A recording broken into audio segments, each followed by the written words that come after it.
అర్ధరాత్రి జనం ఉరుకులు పరుగులు. రాత్రి నిద్రించిన తర్వాత కుటుంబ సభ్యులు స్నేహితులు ఫోన్ చేసి రేపటి నుండి ఫిల్టర్ వాటర్ ప్లాంట్ మూసేస్తున్నారు, త్వరగా వెళ్ళి నీళ్లు తెచ్చుకోండి అంటూ సమాచారం. నిద్ర మత్తు నుండి తేరుకొని బిందె నీళ్ళ డబ్బా చేత పట్టుకొని బైకు సైకిల్ వేసుకొని ప్లాంట్ల వద్దకు పరుగులు తీసిన జనం. ఫిల్టర్ వాటర్ ప్లాంట్లు బంద్ చేస్తున్నారని ముందుగానే తెలుసుకున్న మరికొంతమంది అప్పటికే 4-5 డబ్బాల్లో నీళ్లు నింపుకొని నింపాదిగా కూర్చున్నారు. ఇది ఆత్మకూరులో మంగళవారం సాయంత్రం నుండి అర్ధరాత్రి వరకు నెలకొన్న పరిస్థితి. అసలు ఏమైందనుకుంటున్నారా? జనం నీళ్ళ కోసం ఉరుకులు పరుగులు ఎందుకు పెడుతున్నారనుకుంటున్నారా?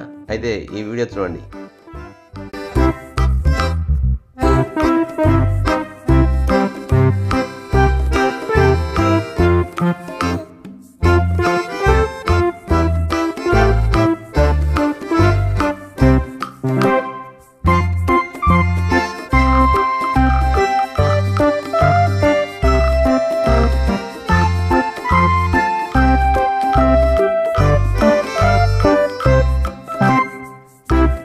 ఆత్మకూరు పట్టణంలోని నీలితొట్ల వీధిలో అనారోగ్యంతో 3 వ్యక్తులు మరణించిన విషయం అందరికీ తెలిసిందే.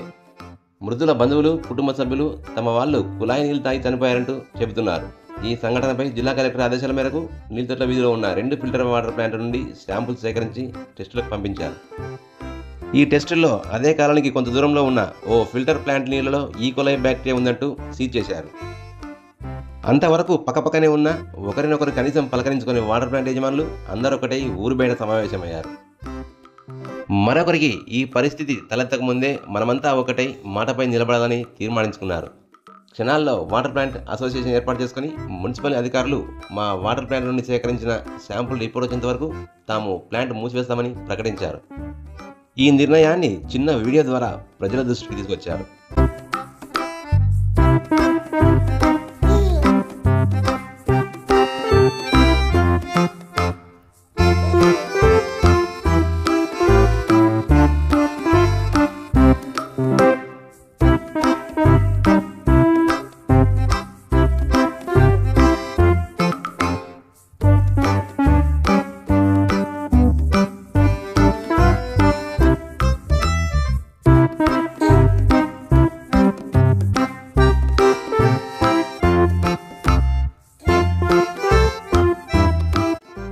అప్పటికప్పుడు అప్రమత్తమైన జనం బిందెలు, డబ్బాలు చేత పట్టుకొని నీళ్ల కోసం ఉరుకులు పరుగులు పెట్టారు.